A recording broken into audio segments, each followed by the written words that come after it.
This documentary about overcoming life's darkest moments isn't on Netflix, and that's exactly why you need to watch it.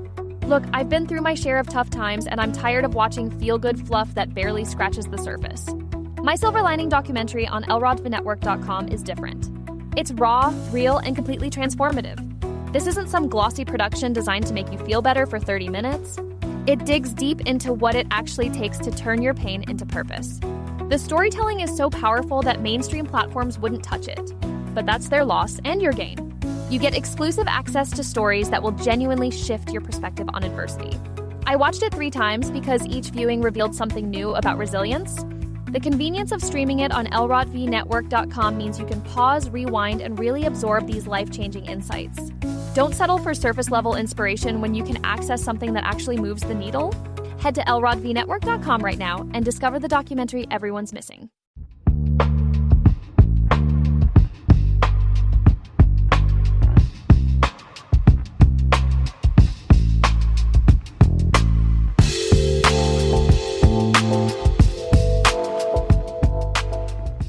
Hello, everyone. Welcome to this week's episode of Thirsty Topics. Thank you for tuning in to Thirsty Topics podcast. I'm Lawrence Elrod. And I'm Meryl Climo. And so happy to be here. Hey. Oh, glad to have you. How was your weekend? It was really good. We went to Yosemite National Park, which is a beautiful national park if people haven't been there. And I camped. Don't tell anyone, but I stayed in a cabin. Really? Yep, well, it's humiliating. I want to get my wife to go camping, but I could probably get her to go camping if we're in a cabin because she won't do the tent thing. Yeah, I did have a freak out when we first arrived. I was like, why would we make our life harder? And I felt like we were staying in prison, and it was like, I'm like, why would we vacation to make our conditions worse? But it ended up being really fine, and it was very fun. Oh, good. Did you do any hunting, any fish or anything? Hiking? Hiking. Yeah, lots of hiking. So walking, hiking. But our camping too is there's a village nearby where I get iced coffee and I could get pizza. So nice. It's not, but we saw 2 coyotes, 1 deer, and 2 foxes. Oh, very nice. Yep. Well, so very much. At least you didn't see any bears or cougars, so you're good, yeah, right? No bears. Yep, exactly. How about you? Weekend was pretty good. Actually enjoyed the weather. Went next door with my neighbors. We sat and relaxed and enjoyed the hot weather on Saturday. And then, of course, when the very next day it's cold again. So, of course. Yeah, I think we're probably going to be doing this up and down thing for at least another month or so. But it's better than snow, right? Exactly. Well, once again, if anyone wants to switch, it's supposed to be 90 here this week. So anyone's welcome to come here for a week. Oh, I would love the 90s. I know. Okay, well, I'll start us off this week. I'm sure everyone has heard the news that ABC canceled the latest season of The Bachelorette with Taylor Frankie Paul just 3 days before its planned premiere. The network said the decision followed the release of a 2023 video following Taylor Frankie Paul appearing to punch, kick, and throw chairs at ex-partner Dakota Mortensen while her young daughter watched. The cancellation is being described as unprecedented for the franchise, and ABC replaced the scheduled premiere with a rerun of American Idol. Now, just a brief thing of Taylor Frankie Paul is most known for Secret Lives of Mormon Wives. She's the one a few years ago that had a big swinger scandal where it involved other couples and other things. So she's no stranger to drama, but obviously this is next level of a toxic abusive relationship. My thoughts, I don't know legally what this means, if ABC could sue her or if she could sue ABC, but I also just think of everyone involved on that show, whether it's the editors or producers and the other contestants that took time off of work and everything. And I feel we forget that this impacts a lot of people just besides us and her. What do you think about all this? I have a few thoughts on it. First, I am shocked that they did not find out about this ahead of time. That's the exactly. Yeah, because we all knew about it. They've had a very public toxic relationship for a long time. Oh yeah, but the thing is when the videos came out, I was stunned to see how violently angry she was. I mean, she was Yeah. throwing metal stools at her Yes. ex-boyfriend. One, she could have hit her daughter because there was a child in the room. So that child could have been hit and injured, or she could have hit that TV that was on the wall. And she threw multiple stools. And I mean, the anger and the violence. I mean, the one thing that I noticed is that if a male were to do that, not only will the show not be on the air, but they'll be calling for his head to be he should never act again. You know, he should be brought up on charges. I'm a little surprised that there isn't a lot more outcry because just like no man should ever put their hands on a woman, I don't know why some women think it's okay to put their hands on a man. That goes I both ways. know. Everyone should Yeah. keep their hands to themselves. Yes, I think it was kind of even a waste of a season to even have her on because her track record, it's just she's been in this back and forth toxic relationship for a really, really long time. Like Yeah. they seemed as of taping, I heard that this all came about because they just recently got into a fight and supposedly they were still somewhat together after her taping. So it's just kind of like a waste of everyone's time because it didn't really seem like she was a viable bachelorette to begin with, you know? I Besides, think, even besides all of this.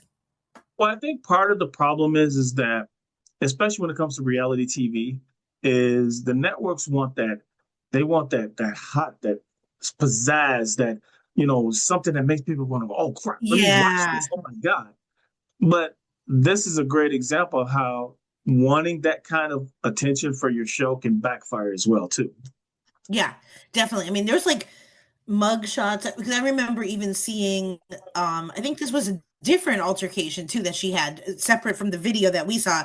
There was another one that landed her in jail that she was also under the influence for, and like I've seen interviews with her and it seemed like she was kind of on the straight and narrow and like wanting to repair again, but Yeah. just I think she's in like the most toxic relationship with this person, and it just oh yeah, it said in March 2025 she faced several charges including felony, aggravated assault, blah blah blah. So yeah, it's a very odd decision to have her on as the Bachelorette, especially when like what she's known for originally was like a swinging scandal and just kind of like I feel like usually the Bachelorette is very wholesome and very like goody goody, and this just seems like a out of nowhere kind of pick.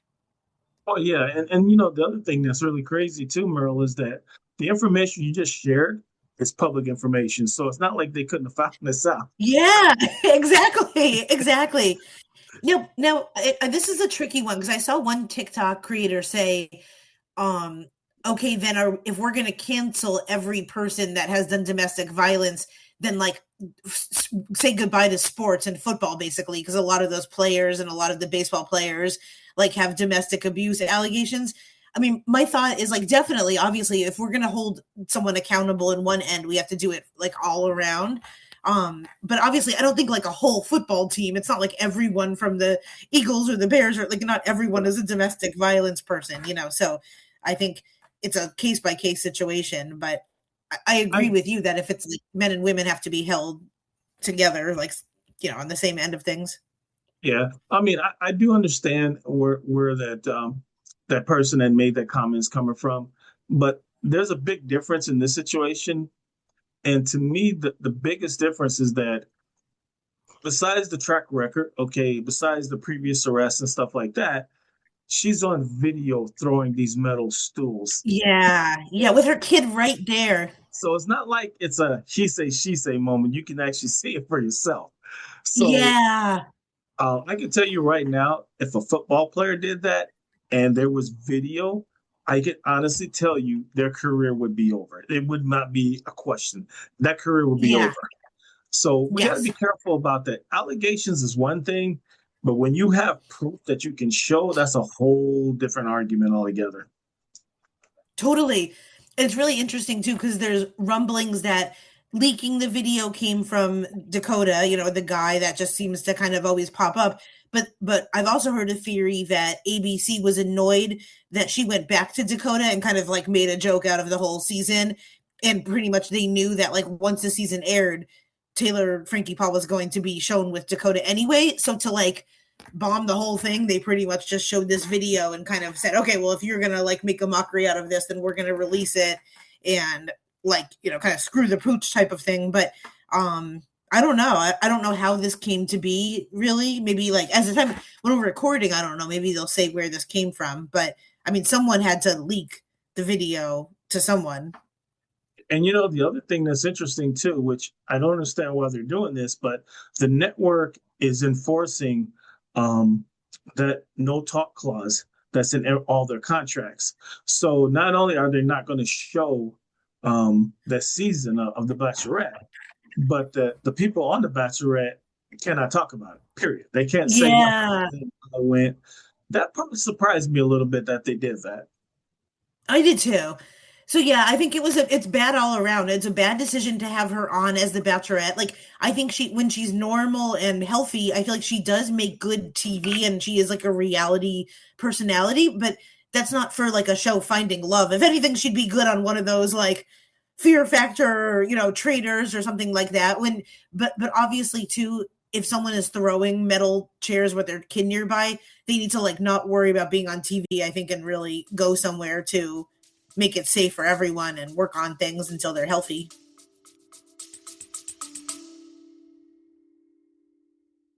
This documentary about overcoming life's darkest moments isn't on Netflix, and that's exactly why you need to watch it. Look, I've been through my share of tough times, and I'm tired of watching feel-good fluff that barely scratches the surface. My Silver Lining documentary on LaGuardia.com is different. It's raw, real, and completely transformative. This isn't some glossy production designed to make you feel better for 30 minutes. It digs deep into what it actually takes to turn your pain into purpose. The storytelling is so powerful that mainstream platforms wouldn't touch it. But that's their loss in your gain. You get exclusive access to stories that will genuinely shift your perspective on adversity. I watched it 3 times because each viewing revealed something new about resilience. The convenience of streaming it on LaGuardia.com means you can pause, rewind, and really absorb these life-changing insights. Don't settle for surface-level inspiration when you can access something that actually moves the needle. Head to LaGuardia.com right now and discover the documentary everyone's missing. That is definitely true. That is definitely true. Well, the next topic is actually a sad one. I'm quite sure everyone has heard by now, but there was a deadly crash at LaGuardia Airport.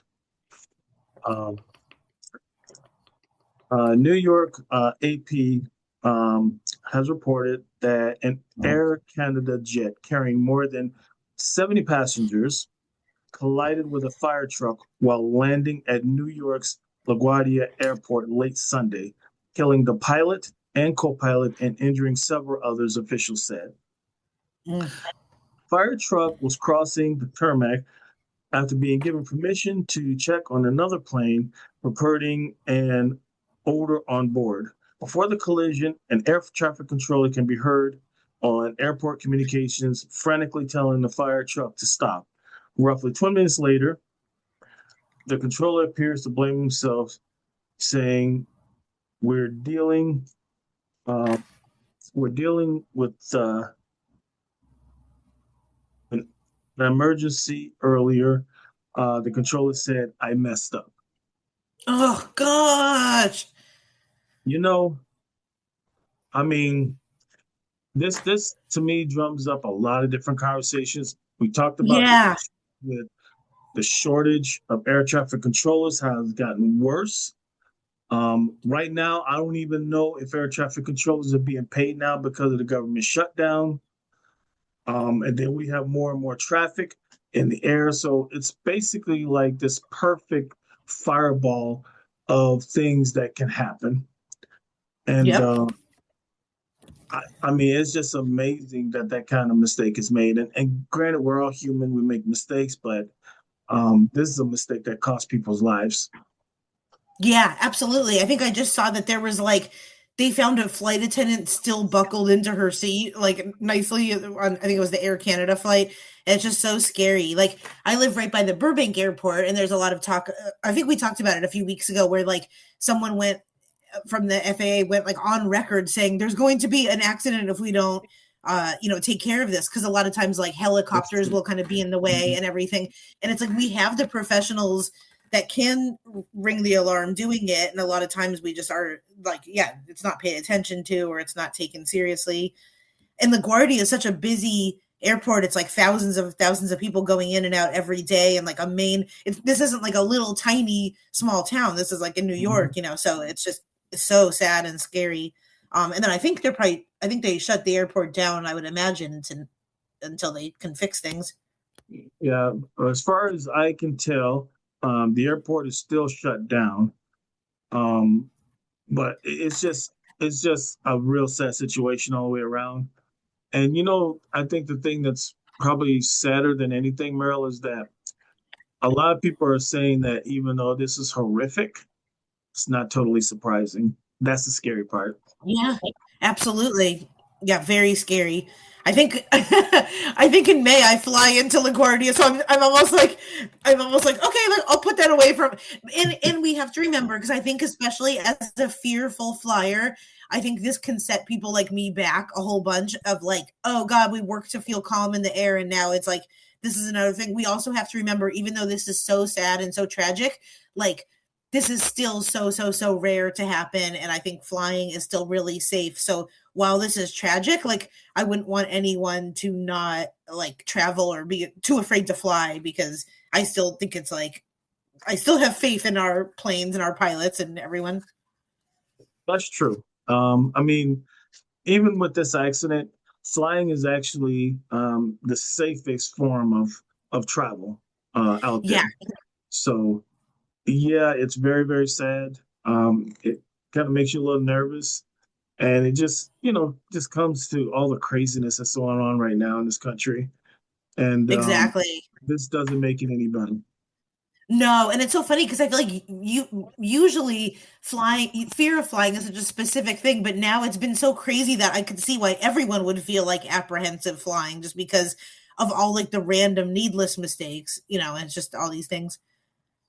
That's true. That's true. A key question in my notes here for investigators will be examining coordination of the airport's air traffic and ground traffic at the time of the crash, said Mary Cheval, a former Department of Transportation Inspector General. I don't know how many wake-up calls the Federal Aviation Administration needs, but this has been happening for years, and sadly, some of the most horrific air crashes in history happen on the ground at the airport. Yeah. And that's such a sad statement, but it's true. I mean, if you think about even just over the last few months, how many near misses, Yeah. planes clipping each other's wings, planes getting too close, air traffic controller has to tell someone to stop because they're about to cross the path of either a plane landing or taking off. Something's got to change. I mean, we can't keep doing this.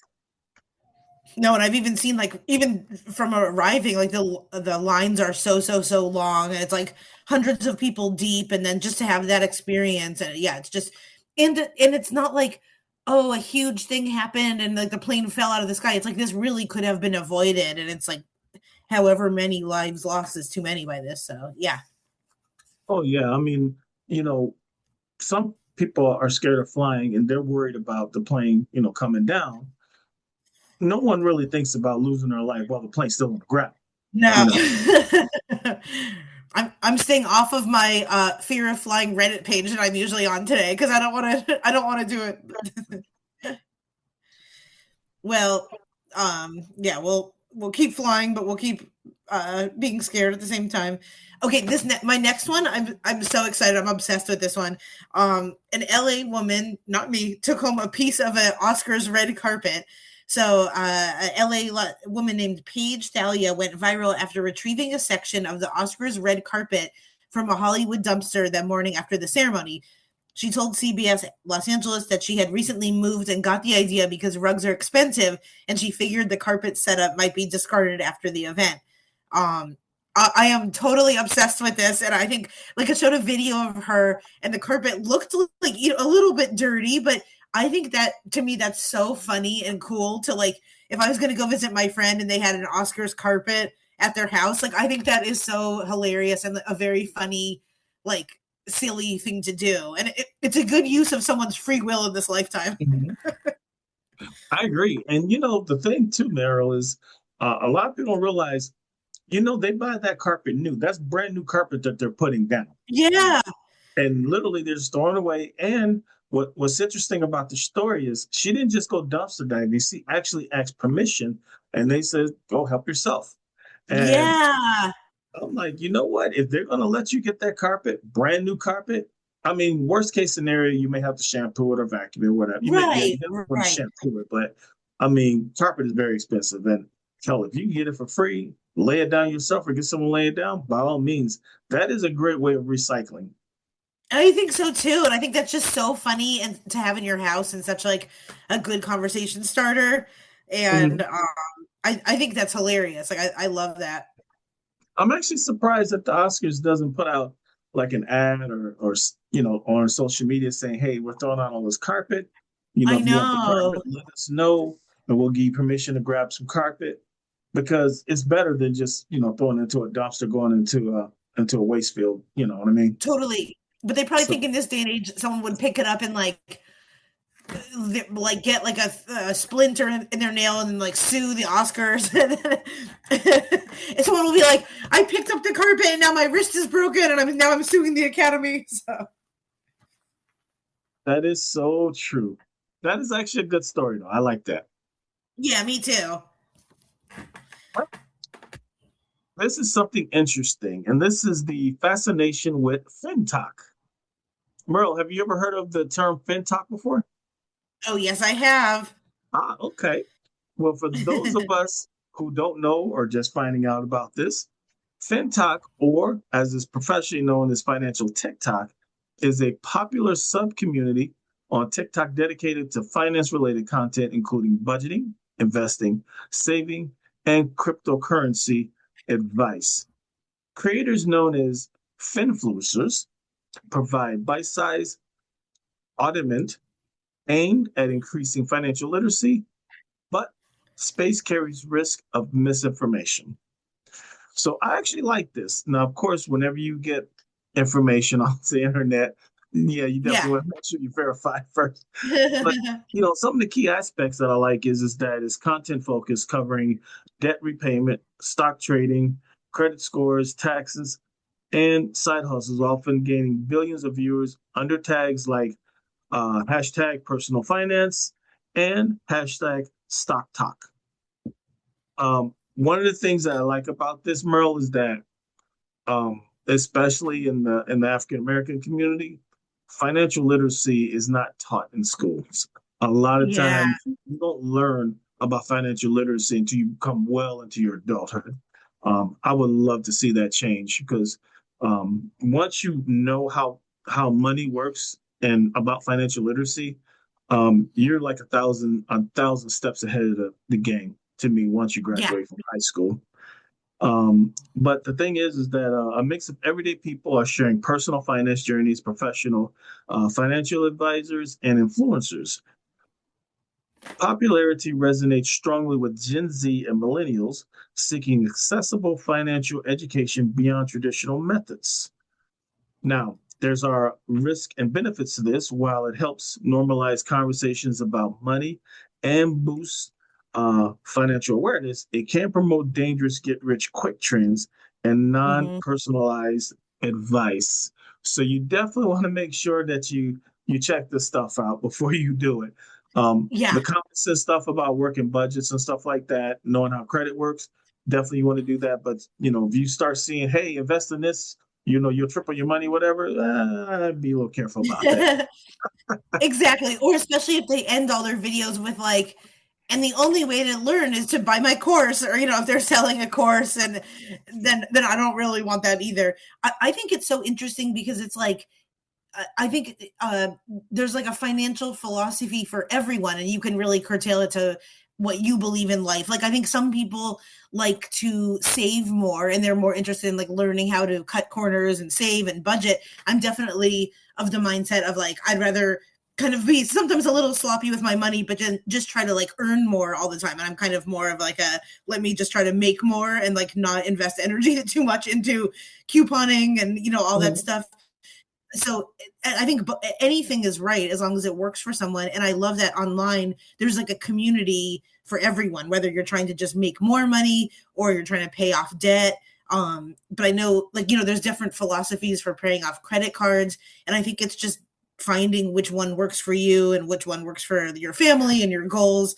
But yeah, like there's some financial influencers that I really look up to and I really like. And I always like the people too who aren't super braggy about it. Like they tend to just be more normal, everyday people that are like more interested in just like financial freedom rather than flexing a million different things. That's true. That's true. I mean, I have to admit, this is probably one of the one of the more trends that I really do like, because people do benefit with this information. So I think this is a great thing. Yeah, definitely. And even growing up, like I didn't really, I'm sure I'm not alone here that like once I first got credit cards, I was like, wee, like let's go. And so, and even to this day, I think with the addition of Affirm and all these buy now, pay laters, like I've fallen victim to that too. So I think having people explain like why these things aren't a good idea, or if you're going to use your credit card, here's like a smart way to do it to earn more points. I think that's never a bad thing. And so I also love there's a lot of FinTalk people that even talk about like credit card points and how you can maximize like getting travel points with it and just using it in that way. And I feel like that's so cool. Oh, absolutely. I mean, if you use it the right way, especially if you have the right kind of credit card, you're gonna have to pay bills anyway. But if you always pay your bills cash or just pay them off, if you're smart and you're disciplined, you can use your credit cards, pay your bills, and then just pay the amount at the end of the month.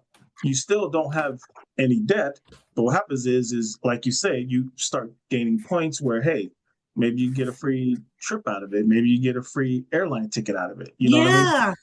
Yep. And I'm always interested too. Like I just watched some video about a family that it works for them where they outsource a lot of their other stuff like laundry, other things. And they're not like super, super wealthy, but they do it because they want to be able to work even harder at their jobs to earn money, So it's like that may make no sense to some people, but to some people that's like, oh, okay, yeah, let me pay for a meal delivery service so that I don't have to spend like 3 hours a week cooking, and I'll spend those 3 hours, at the law office that I work at or whatever. So I think it's so interesting. And I think part of like life is just finding like what money style works for you. And so I think it's cool that we have all these people available. That's true. That's true. And actually, that's a lot of people do that where if you're in a high paid position, like a high paid sales position, and let's say it takes you a few hours to make a sale versus clean the house or cook dinner, it might be a better financial decision to put more time into making more money and paying other people for, the miscellaneous stuff that needs to be done. And then for some people, it actually makes sense. Exactly. Except I want to outsource everything. I'm like, okay, let me pay someone to make my coffee, do this. But I just need to make more. So yes. So I think that's wonderful. I love FinTalk. Wait, that was yours, right? I forgot if that was your one. That was my one. Okay, yeah. Okay, my last one is, oh my gosh, really interesting. There's a documentary now on Netflix called Inside the Manosphere by Louis Theroux, a documentarian. And basically he follows around several male prominent influencers tied to kind of what's called like the manosphere culture. Also kind of called like red pill in some communities. They call it like red pill, blue pill. If you hear red pill, this is kind of what it means. And he follows around people, Harrison Sullivan, Myron Gaines, this guy known as Sneeko. And so pretty much they investigate this kind of growing ultra masculine online network, and they speak with influencers and podcasters, kind of the fringe. And this isn't like Joe Rogan, like more palatable. This is very like women or men should have like multiple wives and girlfriends, and like some of their beliefs are kind of fringe. It's a lot of different like beliefs on gender, power, masculinity, and relationships and stuff. So it's bringing up a lot of controversy about now these people have a lot to do with even politics. You know, a lot of these people kind of had a lot to say about the elections, and that is seen to have an influence on a lot of like younger males. And I don't know, my thought is like, because I definitely understand where some of this is coming from, but this community, I feel like some of the initial thoughts are correct, where it's like, oh, okay, like women want men to be masculine and stuff, but then they go then they like ruin it, and instead of then they're like, oh, so that means we have to like cheat on our girls and have them, and I'm like, no, that's not what it means, or you know. And so I feel like there's some good seeds of what this group believes, but then it all turns to like, I mean, honestly, one of the big things they believe is that like Jewish people are horrible and like to blame for a lot of the media like crisis, and just like a lot of it comes down to like hating Jewish people, which is super weird. But like a lot of their initial beliefs, I'm like, oh, okay, I could get on board with that, and then it like spins off to just like absolute craziness. So I don't know if you've heard of this documentary or if it's like familiar to you. I never heard of it, but I know to me there's a lot of misogynistic type of attitudes in this. Mhm. Probably some racial bias that's in here. I think that if something's going to be pure, it's pure. You can't have it both ways, where you have a good message coming out and then all of a sudden, they go off the deep end on the other side. Yeah. There's some stupid stuff out there that you hear people say. Like the one that makes me cringe when I hear this is, well, if you're a successful man, you're going to cheat. No, you don't. You're just a cheater. You're just making up Right. rules. Like, no. Exactly. or Yeah. or you hear, and I hate that this is you said, it's like, well, the Jewish people run everything. That's really kind of racist, to say that kind of Right. comment. Or where if it's this kind of crime, it's a black person, white person. That stuff is real cringy, and I don't like any of that nonsense. I know. And this documentary like showed, it's funny because all of the people they profiled, like, yes, they have these giant houses in Miami and cars and everything, but then their actual like familial structure is like not one I would ever want in a million years, where like the wife is in some other house with the kids and like knows that the husband is out, having relations with other women. And it's like what they're offering in lifestyle is actually not that appealing. And I think most people wouldn't really want that. Like, it's like, okay, you could be in Miami, like by yourself working out, but it's like, you don't really have like a warm family or like actual, probably real friends or anything. So, I'm someone that I don't hate these men as much as I think a lot of like people do. It's like, I can see how they're thinking, where it's kind of like counterculture, but then it just goes off to like bizarre, wrong things, so. Oh yeah, I mean, I think what it does, it just kind of shows how some of these people think. Just because a person has money doesn't mean they're a good person. And Yeah. unfortunately, there's a lot of people out there that have these sick beliefs, and you got to be careful who you deal with. And again, the way a person acts in the boardroom may not be that same person in the household. Exactly. Yeah. And it's funny because I think most women would agree that like what they think is masculine, we're like, no, give us like men that are like, like setting up a camping area and being nice to everyone. And like, I think they're a little bit confused on like real masculinity. And I don't mean it in like a patronizing way. I mean it in like a real way, because I think they have like a weird view of masculinity. Yeah, I think that everyone's entitled to their own opinion on what they think Yeah.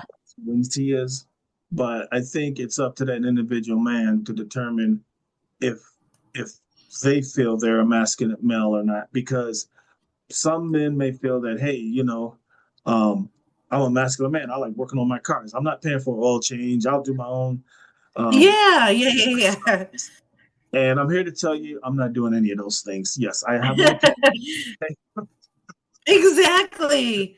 But And what yes, you're not doing is like sitting around like rating women on their looks and being like, you're a 6, so you're worthless. And you're like, I think the real men I know like love all types of women, even as friends or just like, peers. Yeah, like these women have people on their podcast and they're so crazily mean about like their physical appearance and everything, that it's just like that's not what like real men do. Oh, and here's the reality of it. A lot of people are going to disagree with this comment, but there is no such thing as an ugly man or ugly woman. Reason why I say that is you can line 10 men up and put one woman in front of them. Every last one of those men is going to have a different view of that woman. Some are going to, wow, she's beautiful. I like her. Some people are like, she's not my type. I don't think she looks too nice. And you can switch that, do the same thing. You can have 10 women line up and put one man in front of them. Some women will be like, oh, he's handsome. I really like him. You know, I like his mannerisms, this and that. Some will be like, no, he's not my type. I don't like his body style. So that's why I say there is no such thing as ugly. It's preference. Everyone has a preference, and there's nothing wrong with that. But to say that a woman's ugly or a man is ugly, it doesn't exist. Because again, one person may see it one way, another person may see it a different way. Yeah, 100%. But it's really interesting if people are interested in this type of world. It's good, and I actually think the guy Luis Theroux did a good job of not like he didn't humiliate them. He didn't. He just kind of showed what was up, and I think that's the way to do it. And even like some of this group on like a Venn diagram, I believe what they believe, like conspiracy wise, a lot of times. But then when it goes into like, and this is because Jewish people are bad, I'm like, wait, no, like that's not the case. That is true. Well, my last topic is actually a funny one. So, Meryl, you may have heard about this. Have you heard about the dancing robot in the restaurant? No, oh yes. Well, for other people that maybe haven't heard about this, staff at a California restaurant had to restrain a dancing robot after it went out of control. And for some of you people looking, going, dancing robot? Yes. This month, March 2026, staff at the Dalio Hot Pot restaurant in Cupertino, California, had to physically restrain a humanoid dancing robot after it began smashing tableware and shaking uncontrollably near a customer's table. The incident, which was caught on video, required multiple staff members to finally gain control of the machine, which was performing in a confined space. So funny. I love like the robot meltdowns. And I saw the video and it looks insane. It's so crazy. And I'm sitting there like, wow, okay. Yep. So the incident, the robot was dancing to a popular song. It must have really put him over the edge, I guess. And the movements became too broad for the space, resulting in it knocking over plates and utensils, causing a scene for diners. So the restaurant statement said that, stated to NBC News that the robot was not malfunctioning, but rather was operating in a close than usual setting at a guest request. It doesn't make me feel good hearing. No, nope. So tell me, Merle, if you were in the restaurant and they had this dancing robot and it just like went ballistic and started breaking plates and cups and stuff, would you get up and leave, or would you still be there? I would get up and leave immediately because like I don't know what's going to happen with like the steak knives or the glasses, or like before they go over to the kitchen and start like chucking carrots at me or something. I'm leaving because I don't know where it's going to go. I don't know. I think that we're maybe a little bit too early having a robot serve people, because I agree with you. You're talking about glasses, knives, forks, and to hear it say multiple people had to restrain them. Now, one person online had a good question. In fact, a few people, and this may be a dumb question, but why didn't they just put an off button on it? Just saying. That's true. Exactly. There has to be some type of like, just unplug it and start over, like when your computer's not working. Because I'm thinking, that would have really stopped it right then and there. Yeah. I also think too, I wonder if it could overpower, like, it's going to overpower the hostess and the chefs, and then there's frying pans and like a lot of like heat back there. I don't want to know what could happen. Yes. I'm wondering if they're going to put that robot back in service and let them continue to dance in front of people. I think so. Yeah, I think people are trying to rush into this AI and robot thing a little bit too fast for me. Yeah. There's a video I think I've talked about it before, but there's one where it's like they're testing a robot in the kitchen and it's like falling on the floor and then like all the pan of eggs comes down and it's like the robot is now slipping on the eggs and like every time I watch it I'm like crying laughing. So I feel like that's going to be a new trend in 2026 is like robot meltdown videos, the same way that we had like America's Funniest Home Videos. That's true. That's true. And something tells me maybe those two robots are related. What do you think? Yeah, they're cousins for sure. But then they'll probably like fight to the death one day by accident. Well, Meryl, what do you have coming up? Oh my goodness.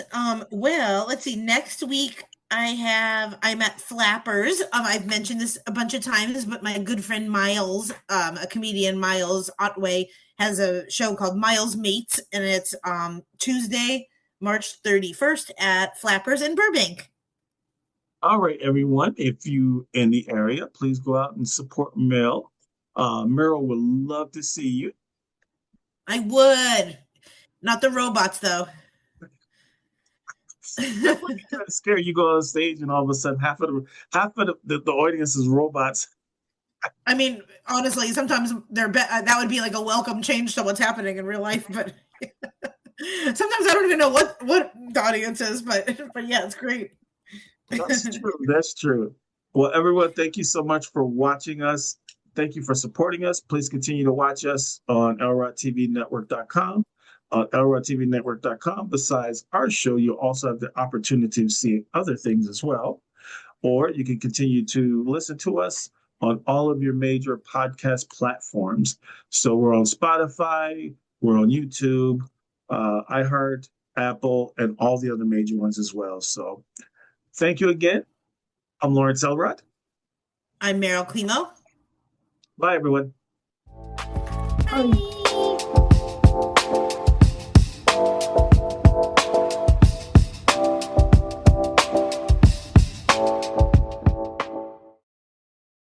This documentary about overcoming life's darkest moments isn't on Netflix, and that's exactly why you need to watch it. Look, I've been through my share of tough times, and I'm tired of watching feel-good fluff that barely scratches the surface. My Silver Lining documentary on lrodtvnetwork.com is different. It's raw, real, and completely transformative. This isn't some glossy production designed to make you feel better for 30 minutes. It digs deep into what it actually takes to turn your pain into purpose. The storytelling is so powerful that mainstream platforms wouldn't touch it. But that's their loss and your gain. You get exclusive access to stories that will genuinely shift your perspective on adversity. I watched it 3 times because each viewing revealed something new about resilience. The convenience of streaming it on lrodtvnetwork.com means you can pause, rewind, and really absorb these life-changing insights. Don't settle for surface-level inspiration when you can access something that actually moves the needle. Head to lrodtvnetwork.com right now and discover the documentary everyone's missing.